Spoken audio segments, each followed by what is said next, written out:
Well, looks like my efforts in trying to get into Mictlan didn't work, but we found a magic site.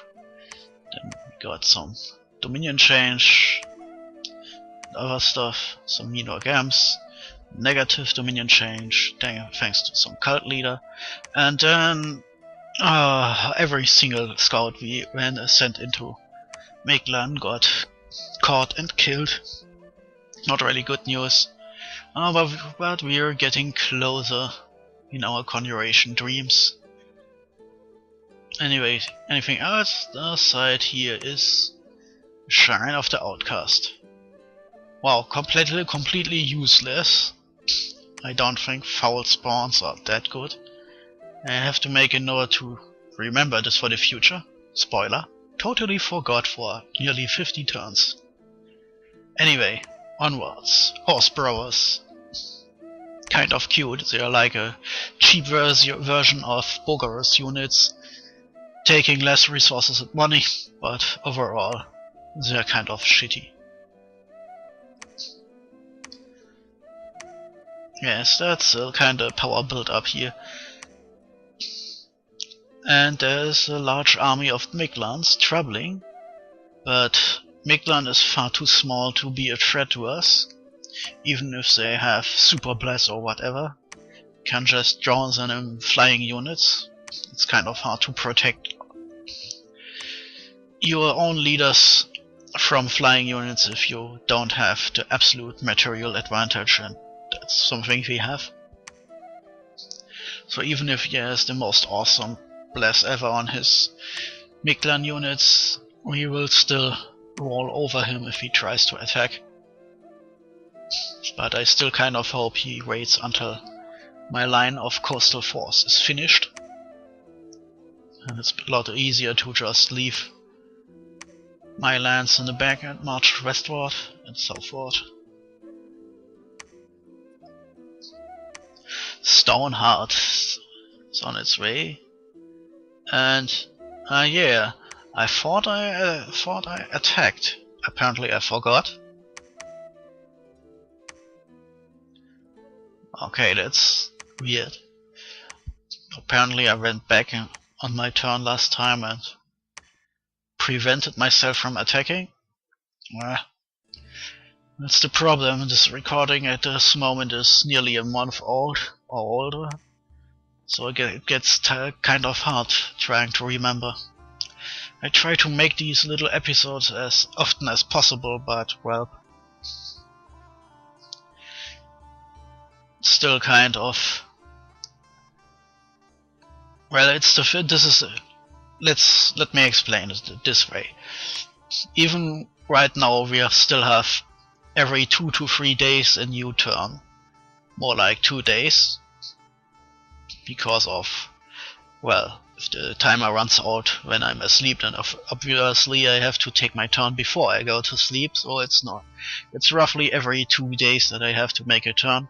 This means every 2 days I make a new recording, but I don't have that often time to just sit for an hour or two and speak the recordings, and then of course I have to let it render, which takes again a couple of hours, and well, most of the time I only really make recordings on the weekend. So this means over the course over a week, well, there are 1, 2, 3 to 4 new recordings hitting my hard disk, and then I either have to sit for multiple hours on a weekend to keep my backlog under control, or not. For the last month or two it was mostly not. I'm right now slowly working my way forward, but still every recording is already a month old at this point, and I have still tons of recordings to go through.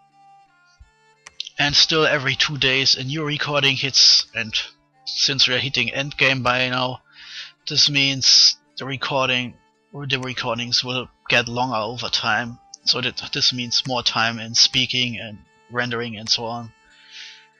So I hope, in conclusion, you can forgive me if I sometimes forget what I did myself. Anyway, this is one of those turns where I did not much, so there isn't much to fill out the emptiness here. I've tried using crossbowmen because crossbows can more easily break through armors. Normal archers often have trouble with heavily armored units. But as a trade-off, crossbowmen can only fire every second turn, so that's something to consider. Also, later I noticed it's kind of awkward to combine a mostly flying army with some dudes on the ground, so later I stopped and changed back to my own archers. Flimsy archers with wings and short ranges, but at least they have wings, which means if an enemy is out of range for their little short bows, then at the beginning of the battle they will make a short hop into range and then open fire. And later I noticed, even though there are lots of better archers, if you have flying archers, you can, if you have enough of them, do some really creepy stuff just by enfilading your enemy with lots of little sharp sticks from the air. But that's the future music. Right now I'm still scripting armies and marching them around and then punching a stupid yeoman in the face. Well, anyway, it seems like Mictlan is trying to compete with me here, or maybe it's just a build-up to get to fight Bogarus, which will be probably a rather short fight. And if Bogarus starts eating Mictlan, I have to invade Mictlan too, just to get more land, so that the inevitable war between us will be, well, less nasty. Best war would be if I get far enough to the south to keep him out of that mountain range you can see there, because in this map mountain ranges are like blockers preventing access, except through pass regions like that one with the Tron to the west.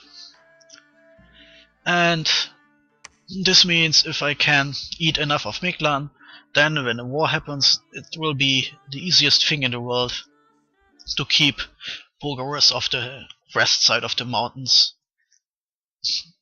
He will have to go through the natural choke points to get to my side of the realm.